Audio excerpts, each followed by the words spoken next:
What's up, everybody? Welcome back to Going for Two with Jack Taylor. My name is Jack Taylor. And my name is Hunter too. And this is our first episode since Elon Musk has officially purchased our podcast. So expect some big changes coming soon. We finally have our first buyer. And so we're really excited about that, right? Yeah. Mm-hmm. Yeah, absolutely. So he's just buying everything. That was a joke, surprisingly. He's buying Going for Two to make more statue jokes. Mm-hmm. Because you just won't stop talking about dang statues.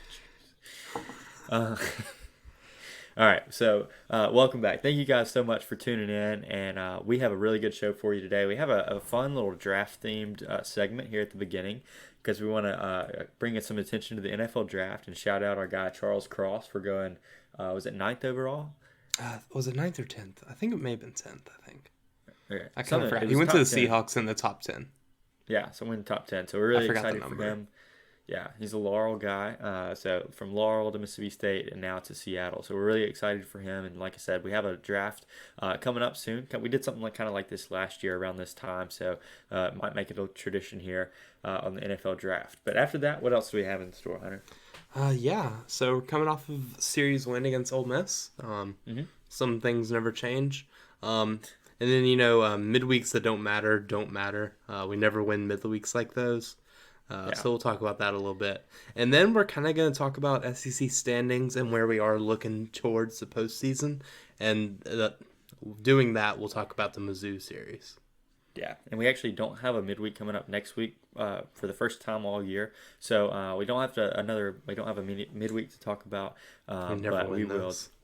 Yeah, we will talk about the Missouri series and then kind of look ahead to the series that we have to close out the year and see what we have to do to make a run for the postseason. But before that, like I said, we're going to do this segment, and so we have a draft, and we're drafting Major League Baseball or professional baseball players that came from Mississippi State and are either in the minor leagues now or in the major leagues. So I guess Scotty DeBrule and Elijah McNamee are technically on the table because they're professional baseball players, but I might steer clear of them. So they're free real estate for you over there. But I'll write that down. Yeah, they're on your big board. So we did a random number generator to decide who was going to go first, and I actually got first pick. So we're just doing like alternating, right? We're not going to do just alternating. Snake. No need the snake. All right, so with the first overall pick in the Diamond Dogs. Oh, yeah, we would like to say we're doing 5 players. 2 of them have to be pitchers, and 3 of them have to be in the field. So okay. Yeah, sounds that's what good. we're doing. All right, so first overall pick, I'm going to take Adam Frazier of the Seattle Mariners. Okay.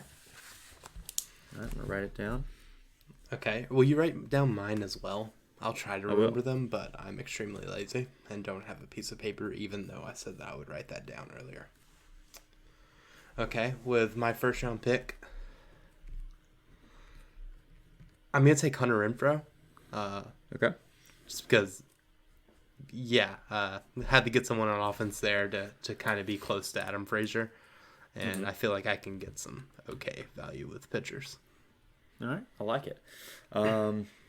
So we go both hitters off the bat, and they're probably the 2 most successful hitters that we have in, or like position players that we have in the league right now.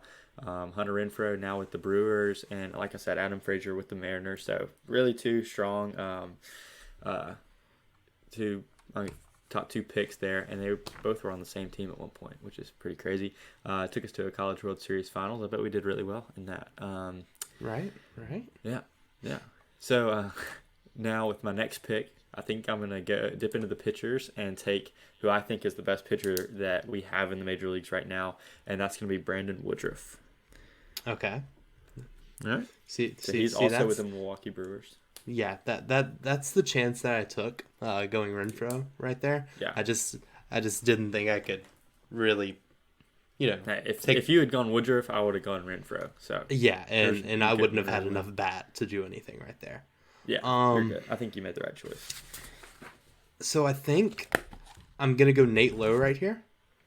Okay. Nate Lowe, he had a really good season last year. Kind of broke out like for a little bit there. And beginning of his season, he was like the hottest hitter on the planet. Yeah, so. I think he is the third best offensive diamond dog. So yeah, I like it. Yeah, I like it. All right. He's batting 375 right now this season, so that's awesome. That is pretty crazy. I did not know that. Well, yeah, me either. All right. So, and also a stipulation. I know you may be wondering why we've passed on maybe Will Clark, Rafael Palmeiro, or Jonathan Papelbon, something like that. They have to be current players. So that's. I mean, I'm not. I probably would have chosen some of these guys over them anyway. But anyway, yeah, have to be current players, currently in the minor leagues or the major leagues. So just wanted to throw that out there. For the 4th overall pick, so you just got Nate Lowe. I am gonna go with. I'll probably take one of my favorite diamond dogs ever. I'll go Brent Rooker here. Okay. Right. Yeah, his bat hasn't like really taken off in the major leagues yet. He's kind of been up and down with AAA, but I really do think he's like our next big star that's going to break out. And he's now with the Padres, so he's on a fun team now. He's not stuck in Minnesota wasting away, and so that's going to be my the 5th overall pick, my 3rd pick though. So okay, I'm going to take a chance and a pitcher. Okay. I'm going to take a chance here, and I'm going to get someone that I don't want to miss. He's not in the majors. I'm going Ethan Small. Don't do it. Dang it. Yeah, dang it. I knew if I let him go, you were going to get him there. Right now he has 4 starts on the season with a .49 ERA. Okay. 18.1 innings pitched, 24 Ks. It's unbelievable. Some would say the best pitcher and the best diamond dog pitcher in the Brewers organization. I mean, this is the year he's supposed to make his major league debut, and he's still, I mean, from the college levels to the professional baseball, he still strikes out everybody that walks up to the plate. So he's unbelievable, and I'm really, really sad that I didn't get him. I'm so glad that I got him. I knew you were gonna go for him. Dang. Well, I will probably get my next pitcher here, and I hate that I'm gonna have to do it. I actually don't hate it. I love this guy. I'm going to go Dakota Hudson. Okay. He's another one of my favorite diamond dogs. He was on the 2016 team. He's really, really good. I kind of want to see what his stats are this year. You can go ahead and make your pick. Okay. Yeah, this pick's going to take me just a little bit. This is a pretty... Yeah, this is where it's getting thin, but... So Dakota Hudson on the year 1-1 with a 3.9 ERA. Not the greatest, but hey, we're good. Okay. I think. Okay. Just the best ground ball pitcher in Major League Baseball. That's all that he is. But I may be stupid here. Okay. You probably are. I'm probably going to be very stupid here. Give me Jake Mangum. Hey, that was going to be my last pick. So Okay, cool. So I now have my 3 offensive players. Yeah. So, and you have... you're looking for a pitcher, and I'm looking for a pitcher. Correct? No, I got Dakota Hudson and Brandon Woodruff. So, I need another position player. So... well, I'm glad I didn't do the opposite of that then. That would have been dumb. Yeah. I'm trying to think. So we've got like several minor league guys we can go with here for hitters. I was going to throw out a couple of guys that you probably aren't going to name, like Tanner Allen or... Yeah, you're just looking for a pitcher. So, yeah, you're not going to name any of these guys. So, Tanner Allen, we Rowdy are Jordan. Free right now. Yeah.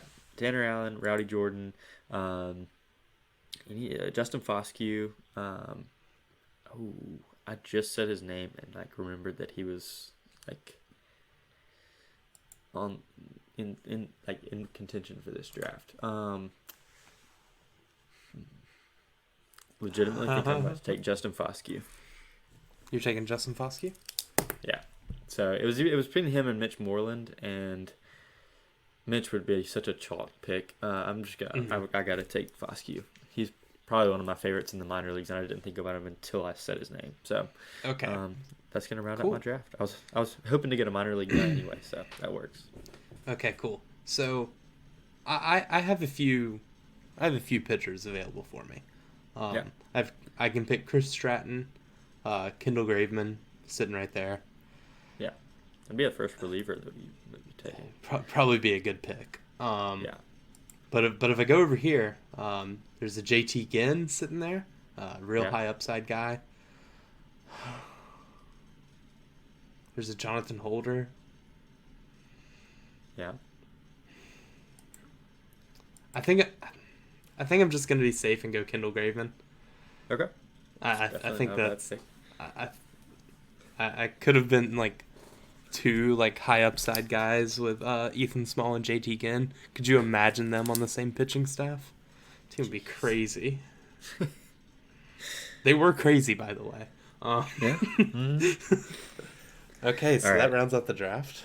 Yeah, so I'll go through the teams real quick, and we're actually going to post these on our Instagram, and we're going to let you guys kind of, I don't know if we'll do a poll or just let you guys comment, whatever. Probably be best to do a poll. Probably a poll, yeah. Yeah, that would make sense. So my team is Adam Frazier, Brandon Woodruff, Brent Rooker, Dakota Hudson, and Justin Foscue. Your team is Hunter Renfroe, Nate Lowe, Ethan Small, Jake Mangum, and Kendall Graveman. So two really good teams. Both of us have one minor leaguer that hasn't quite made it to the majors yet. But I have two. You have two. Yeah, I forgot about Mangum. Yeah. But between Ethan Small and Justin Foscue, those should be our next two guys that make it to the majors. So we picked really high on the minor leaguers, and then Jake Mangum is just randomly Cole Gordon makes it. Yeah, honestly. Like.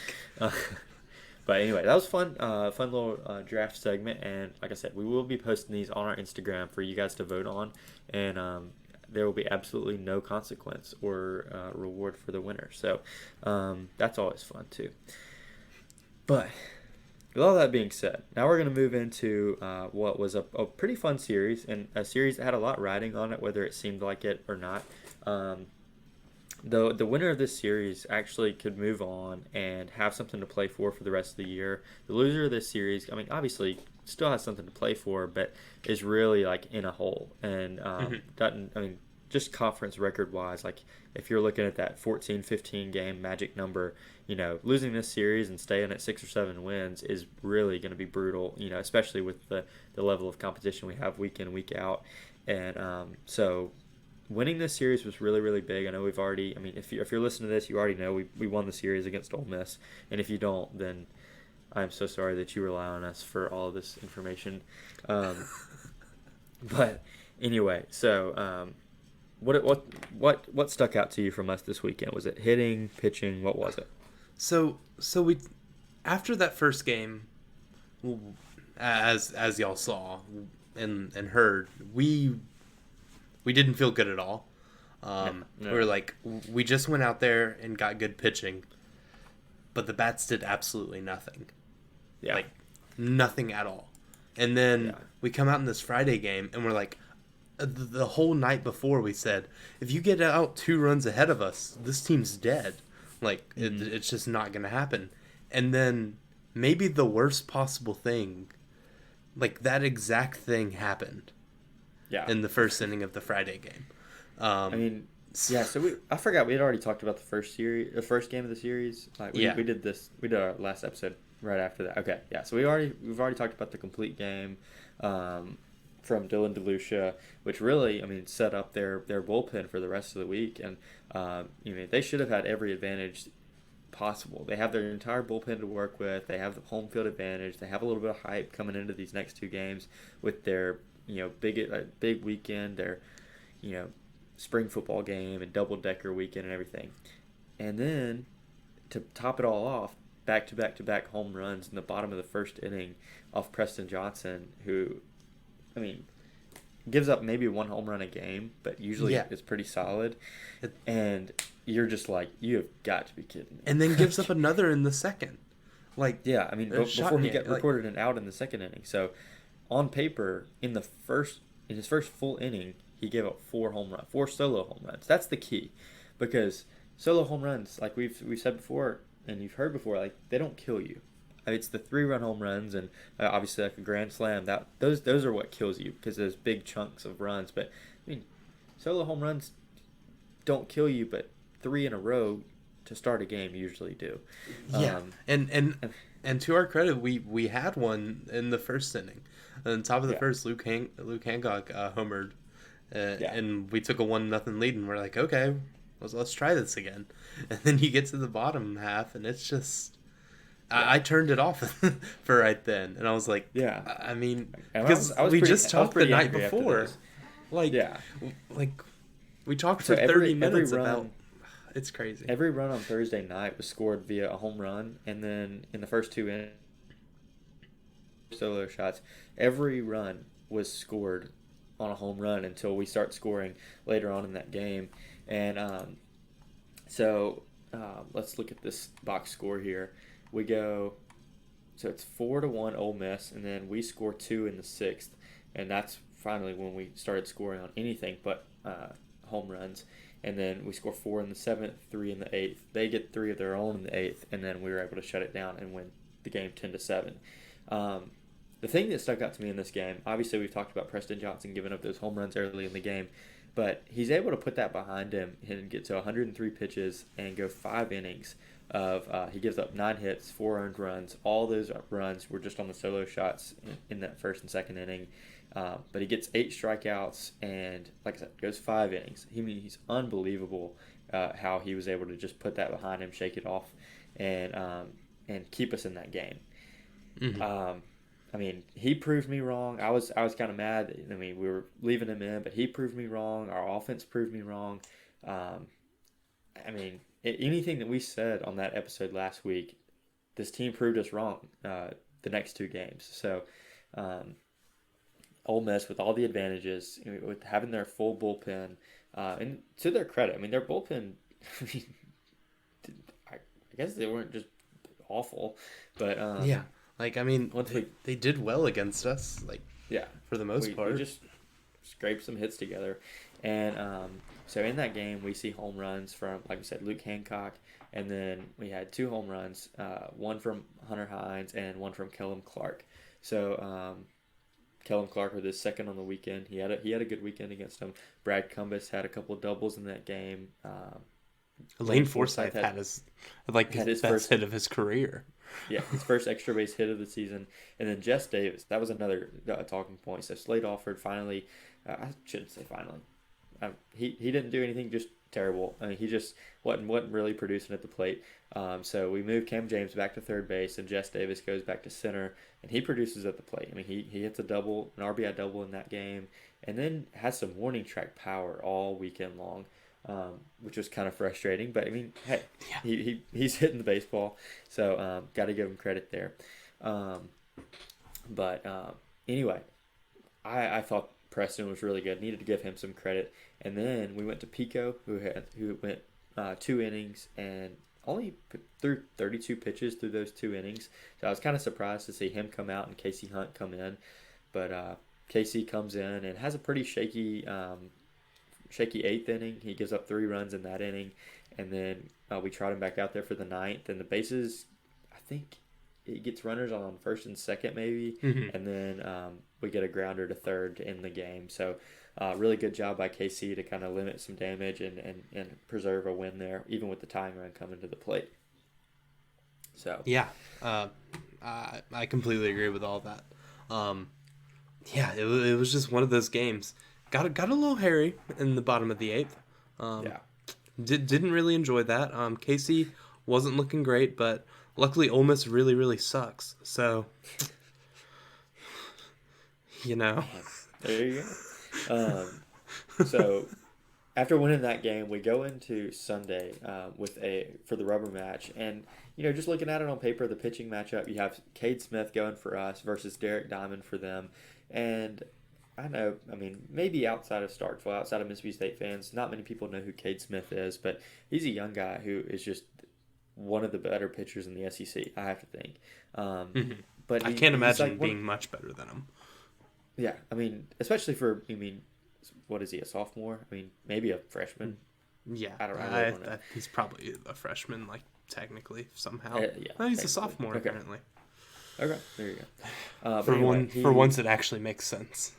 Yeah, I think he's actually a second-year player. So, but yeah, Cade Smith. I mean, he seems to, with the exception of the LSU game, which was really weird, just because the wind was blowing out and home runs were getting made out of just lazy fly balls. But I mean, he's really good for like 5 innings, and then things start getting kind of hairy. So he goes 5.1 in this game, or 5 1/3. Excuse me. I hate when people do that. He gives up 4 earned, strikes out 6, but walks 4, and the walks were really the issue, I'm pretty sure, in this game. I think the bases were loaded, and TJ McCants was up, and we went to Cam Tuller. And walked him, Cam right? came in. What? Did he come in and walk him, or? Yeah, well, Cam came in with a 2-0 count, so he was already kind of behind the 8 ball there. Gets 2 strikes on TJ McCants, and then there's 2 straight balls. So we walk in a run, and then that was all for Cam. So it was just a matchup thing, bringing him in. Fristow comes in, and I think gives up a sac fly, but that was all the damage there. That looked like it was going to be an absolute tank from Calvin Harris. Yeah, it was a grand slam waiting to happen, and then so we were very, very fortunate there. But Fristow gives us 2 really, really good innings. Really, really proud of Fristow, who just seems to really keep stepping up when we really need him. So he goes 2 really big innings of 1 hit, no runs, 1 walk, and he gets a couple strikeouts. Then we go straight to Pico for the 2nd day in a row, and poor kid, poor Pico. He goes. I don't really know how this works, but he went 1, and then KC went 2 2/3. I don't really know. Did they go middle of a count? That might be how it is. I don't really know. But Pico had a pretty good inning, but in the 9th, he gives up a 2-run bomb to Jacob Gonzalez, which, I mean, I know we can say it all we want, but this one, I've gone back and watched it, and it was a very, very bad, it was a ball called, or it was strike 3, but it was called a ball. So that gave Jacob Gonzalez another life at the plate, and he took advantage of it. He used that life and hit a 2-run bomb, and I was out in right field and had to go stand under a tent so I wouldn't get showered with beer after that. So that was loads of fun. I've thought about just leaving the game because I was there in person for that one, because I just kind of saw the writing on the wall, but. And I'm really glad I stuck around because Casey Hunt comes in and pitches 2 2/3 of really, really good baseball. No hits, no walks, no runs. I mean, they just went down quietly. And Brad Cumbas, SEC Player of the Week, just hits a home run and the top of the 11th, excuse me, and wins the game for us. And but really, really good job closing it out by KC and the Rebel Killer, Brad Cumbas. It went from Jake Mangum to Tanner Allen to now Brad Cumbas is the newest Rebel Killer for us. But as I mentioned earlier, he got SEC Player of the Week. So he had 7 hits, 3 RBIs, 2 home runs, 2 doubles off of Ole Miss this weekend, which is just that's just absurd. Stupid. Yeah, and then Logan Tanner had 6 hits quietly. He's just quietly hitting well over 300 now, and so yeah, he is the best catcher in Mississippi, by the way. If not 100%, if not the country. Yeah, I mean, at least Logan Tanner didn't get benched for a midweek game against a rival. Anyway, so yeah, another thing leads us into that midweek game against a rival. Yeah, there we go. So Tuesday night we have the pitching matchup of Mikey Tepper for us against Drew McDaniel for Ole Miss, and I wasn't particularly excited about Mikey Tepper, but I understood we hardly have 3 starting pitchers. We really don't have 4, so it was an opportunity for Mikey to prove himself, and early on it really didn't look like he was going to do that. like a really really bad first inning, but only gives up 2 runs there, and then he ends up going 4, and those were the only 2 runs he gave up. But as soon as he came out, Lane Forsythe came in and really proved that he is a shortstop. And I hate it, man. I don't disagree with the pick at all. I mean, it's so easy, or with the choice to put him in. It's so easy in hindsight to say why did we put him in? But I mean, we weren't sacrificing much at the plate, and it was an opportunity in a midweek game to decide, whether this guy was going to be a pitcher for us down the stretch, and we figured out that he wasn't. Yeah, we figured out a lot about our bullpen in this game. With throwing very, Mikey a lot Tepper out good. there, the dude throws 95. Yeah, he throws 95, and he's good. He gets good. If he gets good, that's another piece we have out of the bullpen. Say we get into the postseason, we can throw him out there.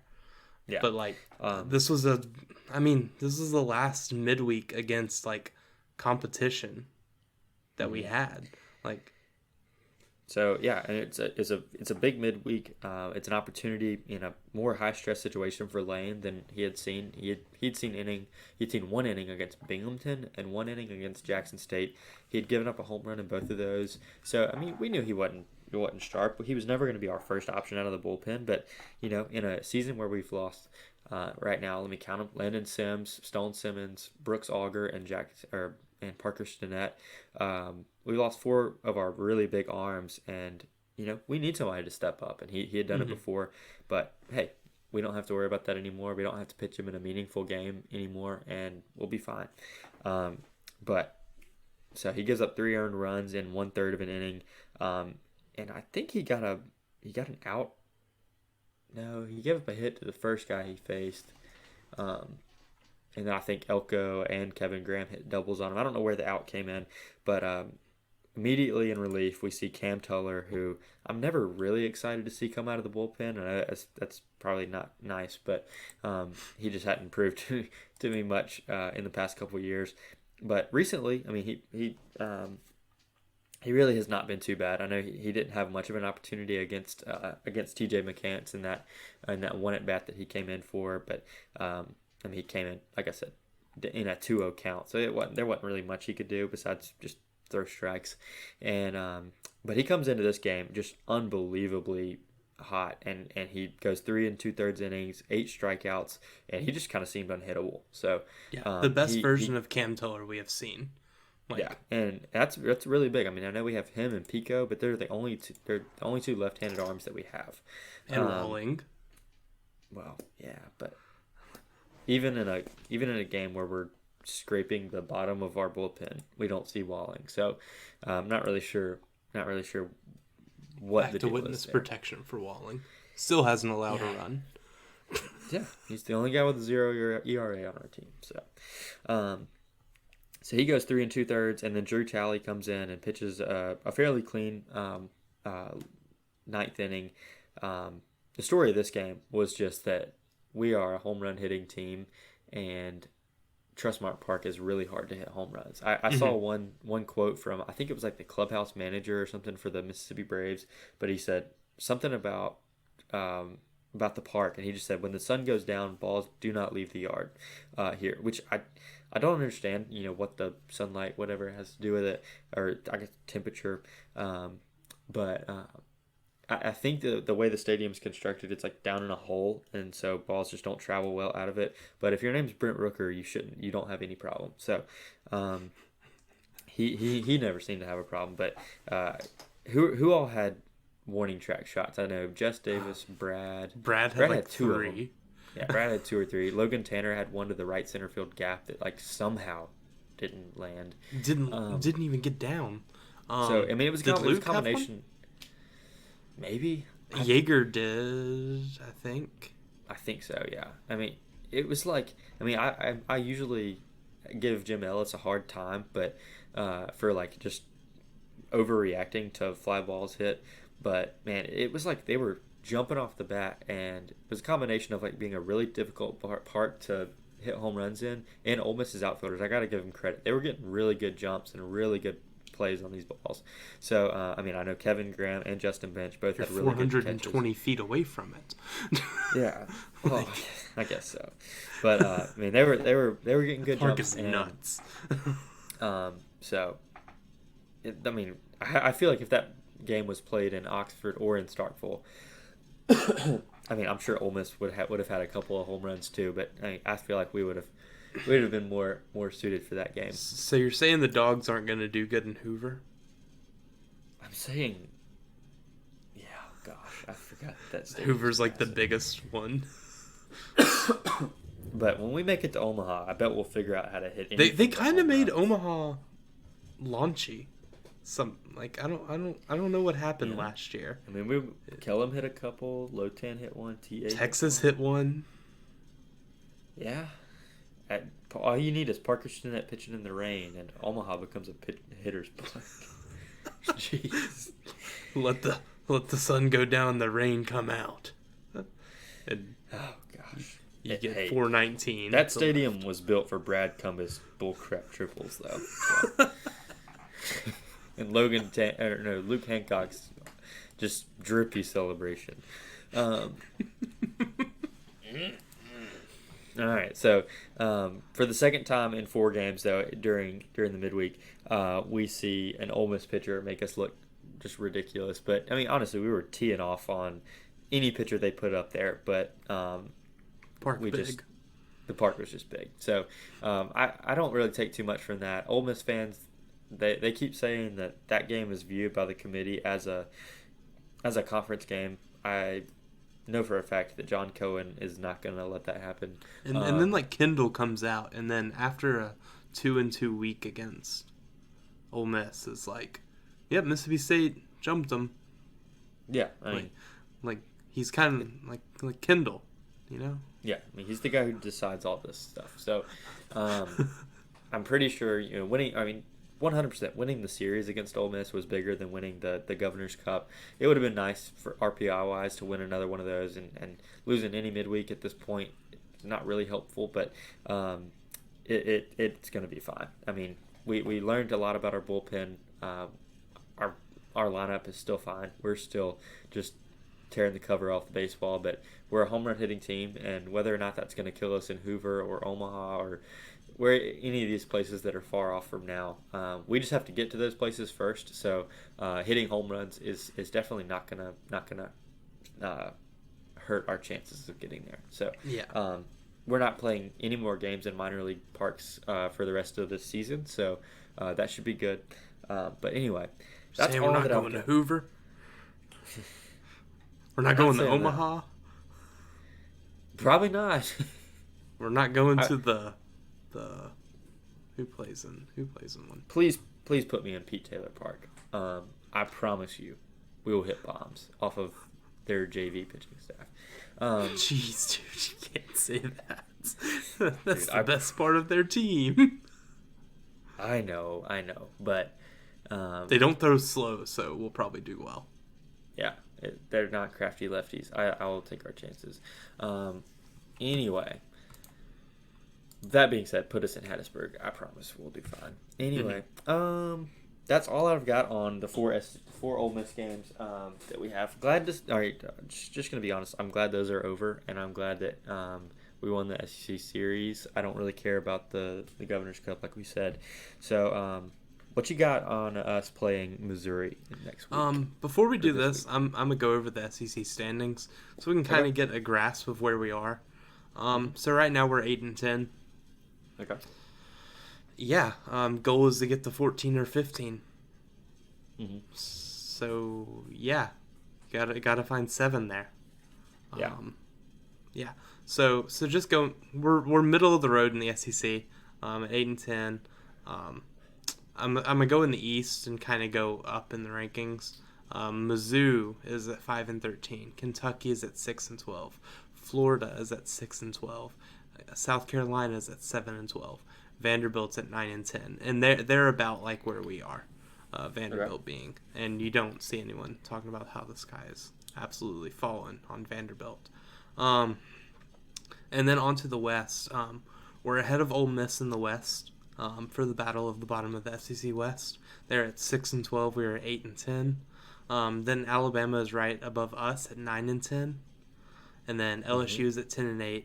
Texas A&M, 11-8, and they had a game 1 win against Vanderbilt tonight. Really impressed with Texas A&M this year. Just an incredible turnaround. And then Auburn at 11-7, and that's another team that it's kind of nuts how good they are.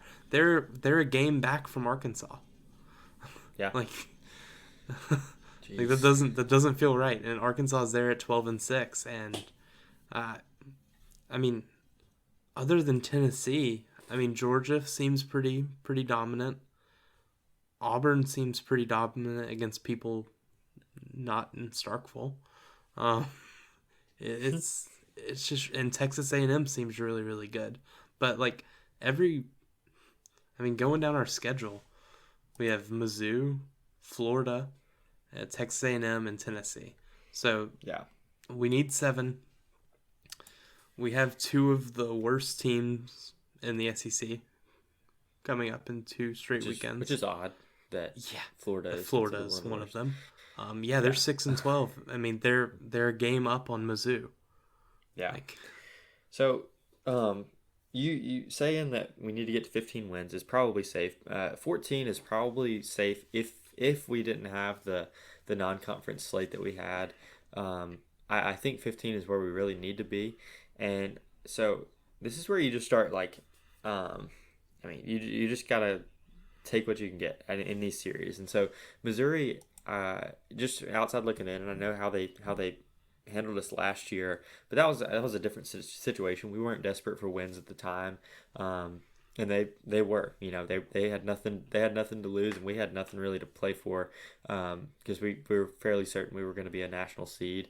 So this Missouri series coming up, and we're going to give our predictions in a little bit, but you realistically could get 3 in this weekend. I don't think that's a stretch at all. No. We're going to talk about it in a little bit. Mizzou has played close with a lot of teams. They have a series win against South Carolina, which South Carolina is just the weirdest team ever. You beat Texas, and then you. I think, do they have a series win against Vandy? I think they do. Really? I think so. And then they have a series win against Ole Miss, and then a series loss to Mizzou. What the heck? They got swept by Auburn last week, which is not crazy. But I kind of want to look at it and series see. Auburn. It's kind of funny. You keep on talking, and I'll go look at this. I'm just looking ahead, and so then is it A&M right after that? It's Mizzou, Florida. Right? Okay, so Florida. Yeah, it's a home series. Realistically, you could get 2, and shoot, they're only 6-12. 3 is you not should off get the table 2. there. You should get 2. You should get 2. So in the next 6 games, we could have 5 SEC wins, and we'll be sitting at 13. And then, facing a really good A&M team and a really good Tennessee team, you start looking at that and you say, all right, can we get 1 from each of those? And then, I think we have a really good starting pitchers that could keep us in any game. We have hitters who, on any given day can score double-digit runs. I like to think we could get 1 from each of those teams, and Texas A&M is a team that we swept last year. I know we were a different team, they were a different team, but it's not far out of the realm of possibility with how close the bottom and top of these divisions and this conference is. It's not out of the realm of possibility for us to even win that series. And then you go into Tennessee playing with house money after you've already gotten those 7 wins, and shoot, they might not have much to play for. It doesn't seem like Tennessee, but they could be resting players, and you really just never know what's going to happen in this league.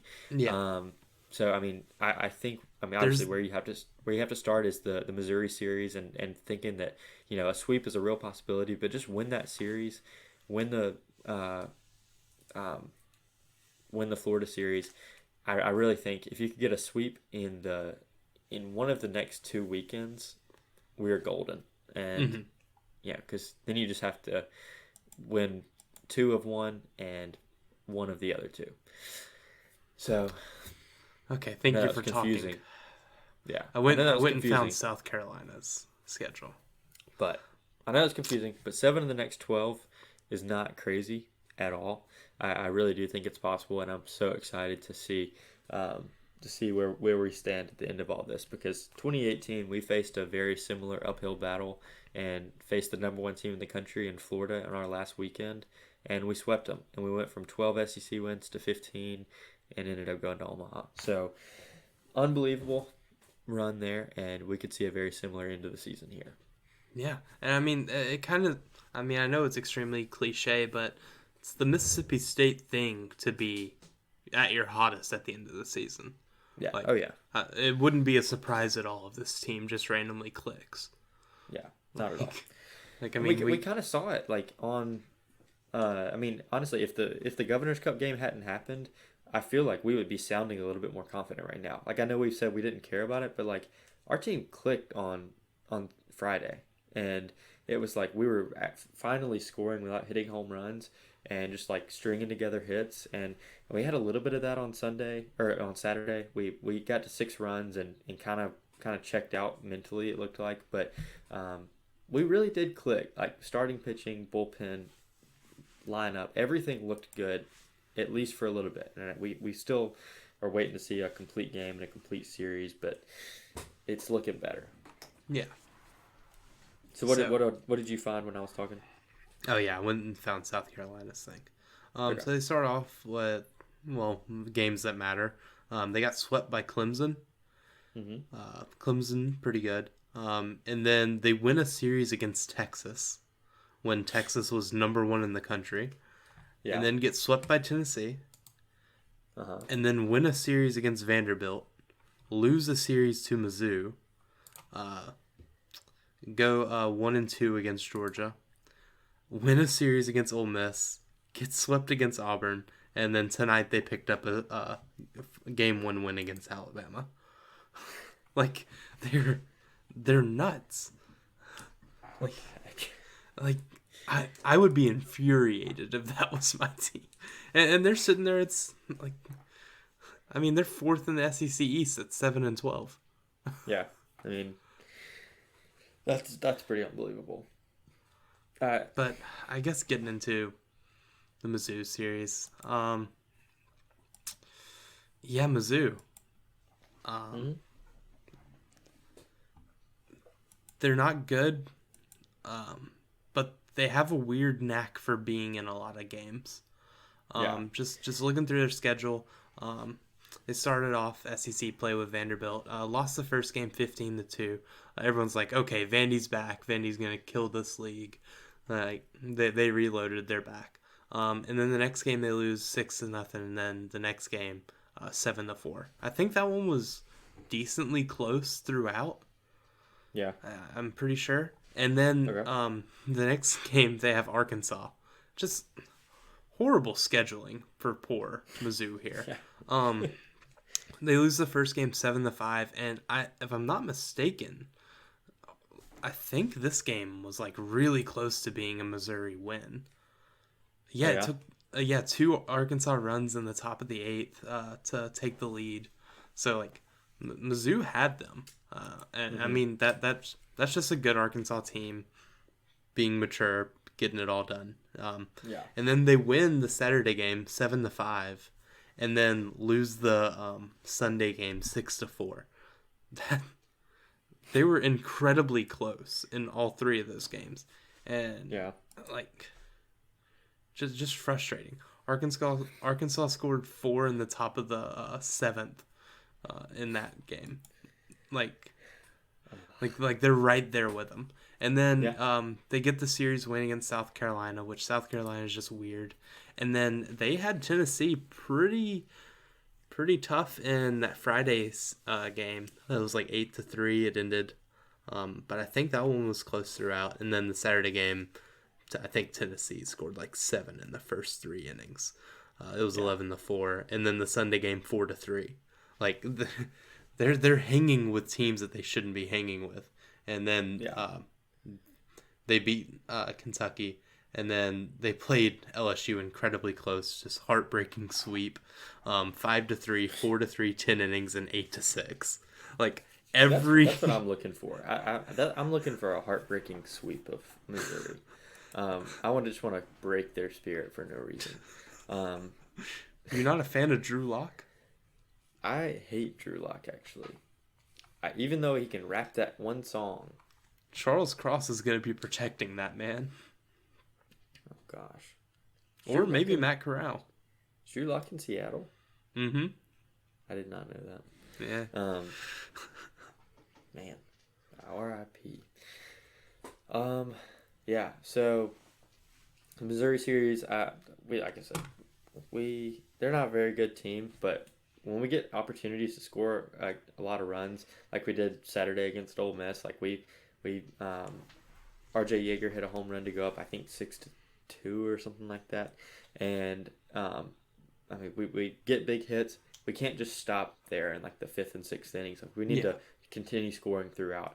I know that Missouri is probably not going to have a home crowd that's going to have much of an effect like Ole Miss might have, but they're a scrappy team that probably reminds us of a Mississippi State team at some point or another, just like an annoyingly good team who's just always in games. But this is a series that we can definitely sweep. We have a lot to play for, and I really believe this team is gonna get it done. So we can probably expect the same pitching rotation with a little bit more rest than usual because we started on Thursday last week. We're going to be starting on Friday now. So Brandon Smith probably to Preston Johnson to Cade Smith. I think that's probably how it'll go again. And then have a fully rested bullpen, and maybe by Saturday or Sunday we might see some of the guys from the midweek again, like a Mikey Tepper, Cam Tuller, Drew Talley, somebody like that. What about Lane? Maybe not Lane. Maybe not Lane Forsythe. Maybe his big bat will be back in the lineup. He's been batting really good. He had 2 hits in the weekend. I get that maybe I was a little too optimistic about him coming in to pitch. I'll be the first one to admit that. Hindsight 2020. But please don't tell me that he should have been in the lineup because his bat is just so good. Tanner Leggett forced a walk and had an errorless game at shortstop. So he was Lane would have changed that. He was essentially Lane Forsythe. But Lane's going to give you 4 to 5 good at bats. Okay, well if he's walking back to the dugout dragging his bat after a good at bat, I really don't care. What was he going to do? Hit a bomb at Trustmark Park? Dude, I hate that guy. Nope. Please don't go listen to... I'm going to go look at what his podcast is and slander it. I'm just kidding. I'm not going to do that. But anyway, what's your series prediction for this weekend? What do you think the series is going to be, and who is your standout player? I'm going to take the Dogs in a sweep. Okay. And for the first time ever, I'm gonna ride the Cumbus train. Give me Brad. You're gonna take Brad? Okay, that's very chalk. You're taking the defending SEC Player of the Week. Yeah, pretty much. All right. Okay. Never done it before. I've always been a Brad denier. Yeah, you really have been. All right. So I am going to take the Dogs 2 out of 3. I know I've said the whole time about how much we need a sweep and how valuable that would be. I think we're going to take 2 out of 3. Hopefully they prove me wrong and get sweep. But my player of the weekend, I think I'm going to go...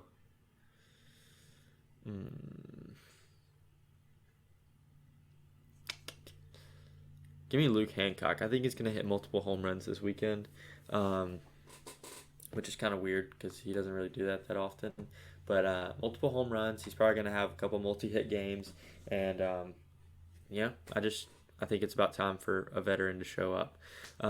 So between him, Logan Tanner, and Cameron James are the 3 guys that I kind of look at and are like, I'm really starting to expect stuff from him. But like I know Logan Tanner is hitting over 300. Cameron James is hitting right around 300. Luke Hancock has been the one that's like been kind of disappointing because I think he may have the highest on base percentage. Yeah, I know, but I mean it's like he comes up with guys on base all the time, and it's like, he just it's kind of like early season Brad, like. Yeah. Like if you watch Brad, you're like, wow, this guy isn't that good. But then his average is like 322. And you're like, yeah, which I feel like is like our whole team right now. Like I feel like Logan Tanner strikes out every time he steps up to the plate. He's batting like 320 something. Yeah, Cameron James looks like he hates the game of baseball, and he's batting like 310. He's at 297. I guess the Ole Miss game kind of he had like one hit in the entire series, so that was he had a weekend to forget. But Lane Forsythe is batting 260. What the heck? This seems false. Kellum Clark is the definition of white trash ball, and he's right back on him with the urchikert. And I mean he seems to be just like kind of struggling, but then he had like 2 home runs against Ole Miss, so like. This team's just confusing, but anyway, yeah. So I think I'm going to take Luke Hancock as my player of the week, and I'm going to take us 2 out of 3. So wait, are these the strikeout numbers? Oh my goodness! What? I just discovered strikeout numbers. That looks gross. Who has the most? Okay, so I went back to last year. And I saw Luke Hancock's strikeouts. I know it may be unfair to do this, but through that entire season, played like 15 extra games. He had 17 strikeouts. Yeah. He has 14 right now, and Brad Cumbas has 36. Hunter Hines has 48. Last year, the most on the team was not Lane Forsythe. It was Cameron James was 60, and then Lane Forsythe was 56. Yeah, Hunter Hines is one of those guys that he walks up to the plate, and I'm like, all right, he's either going yard or striking out, and it's kind of a similar situation with Kellum Clark and maybe. Yeah. Brad's really just tearing the cover off the ball. I'm not going to lump him in that category right now. But between Hunter Hines and Kellum Clark, there's a lot of strikeouts and a lot of home runs between them. But anyway. Also, preseason, we were talking about how many people are going to have more than like 10 or 15 home runs. At any point in that conversation, did we ever say Hunter Hines and R.J. Yeager? Nope, never. I think I included Logan Tanner in it every time, though. Logan Tanner, Cameron James, Luke Hancock? Yeah, they're all at like 6 and 7 right now. Mm-hmm. So, well, after all this talk of the series and our predictions for the weekend, we're finally going to get to our favorite portion of the show, which you guys came through. We posted this question prompt very late in the day, and we got a bunch of questions. So we're going to move into that segment real quick here to end out the show. And first question here is going to be from Brooks Taylor, and he says, "Are we just shooting for the conference tournament right now?" I mean, yeah, that's ultimately like our first goal. We have to get there to make it anywhere else, but I think we have a higher ceiling for this team and for this season. I really think we can make it to a regional, and all bets are off. I mean, if we're a 3 seed in your regional, I apologize. Because we're going to be a scary career. We're going to be a scary 3 seed. But yeah, we definitely should make the SEC tournament, but I think we will go even further than that. Next question comes from Nathan Taylor. Guess our remaining SEC wins. How many do we get from the next 4 series? I mean, do we come up with 7 as our number, like reasonable number? Yeah, I really think we can get the 7. Like a sweep of either. I think Missouri, 7's like pretty easy. Yeah, a sweep of Missouri or Florida, and a win on the other one. You got to get two from whichever one you don't sweep, and then one from A&M and one from Tennessee. Which I understand. A win from Tennessee seems impossible. They're 38-3 right now, but we're playing them at the best time we could possibly be playing them. So that's the only reason I'm confident in one win at all.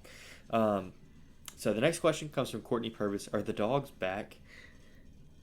Courtney, that question would have been a good question on like Sunday. Mm-hmm. After the midweek, it's like doesn't sound like a great question, but I really do think we're in great position. Like our weekend, like we're I think we're a good team. We're set up for 3 games at a time. Like I really do think we can handle that. But I say all that, and we haven't swept a series all year. But anyway, the Dogs are just here, so I don't know if we're back. All right. Megan asks, should I go to the Friday or Sunday game? Probably Saturday. Both. Just go to the Saturday game. Yeah. I'd advise the Saturday game. Mm-hmm. Beer showers. All right. Courtney Purvis, how was Swayze Field compared to Duty Noble? Go get him, Jack. Go get him. I've been waiting for this one. Okay. If I ever, and I mean ever, hear somebody compare the two premium baseball atmospheres in Mississippi, I'll be like, all right, Duty Noble Field and Pete Taylor Park. Is that what we're comparing? What on earth is that place? Swayze Field is a dump. Oh my goodness, it was a dump. So let the record show you were like kind of like an Ole Miss apologist. Like you take them like kind of like you kind of take your Mississippi Stateness out of it for the most part. I just want to preface this with this. You do a pretty good job of that. I do not. Like I like Matt Corral. Like I thought it was really fun to watch him in college. I like Tim Elko. I like Kevin Graham. I like T.J. McCants. I like Doug Nikhazy. Yeah, I like them all. What about Cale Baker?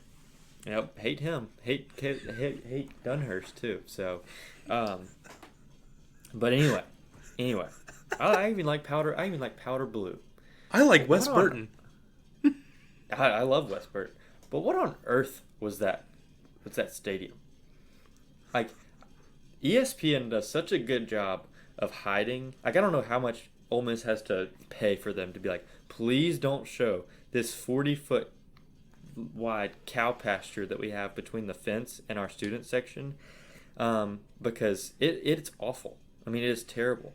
And I walk back there, and I've seen the videos of people like putting out their chairs at the beginning of the season, but they're just like folding chairs out there that nobody's sitting in. And then if you sit in one, people get mad at you because it's their chair, but they're not sitting in it. And then there's no bathrooms out there. It's just porta potties. And you have to walk a very long way to get anywhere close to a concession stand. And then you're like not even in the student section area anymore. And they sell out of the student section tickets, and then the ticket that you bought is just like not applicable to anywhere else in the stadium, and they won't let you sit in the student section even though that's where your ticket is for. And did I mention this 40-foot wide gap between the student section and the fence? And the porta potties and their premium seating is just a greenhouse on top of a hill. How many portable tents were in the outfield? 2. And a greenhouse. In right field, yeah. I found shelter under one of the portable tents because they randomly have 2 of those out there. And then they have like picnic tables that people just stand on the whole time. And so it makes the seating under the tents just not worth anything. Also, that was just the worst stadium I've ever been to. So that was... Gee. And also from right field, no view of left field and no view of any jumbotron at all or video. You should have brought your binoculars. I needed them. I needed them. The only redeeming quality of that stadium was that Mississippi State just can't seem to lose there. against all odds. I hate it there. And then you just add on people just throwing alcohol into the air any chance they get. And Jacob Gonzalez just hits this home run in the 9th inning, and this guy just gives me a thumbs up and says, "You got something for me to shotgun?" And I was like, "No, I do not, actually. Sorry." So just a bunch of freeloaders out there. And it's just the worst stadium I've ever been to. So anyway. So you're saying Courtney, the view from like a concession stand at the Dude is better than the best college baseball atmosphere.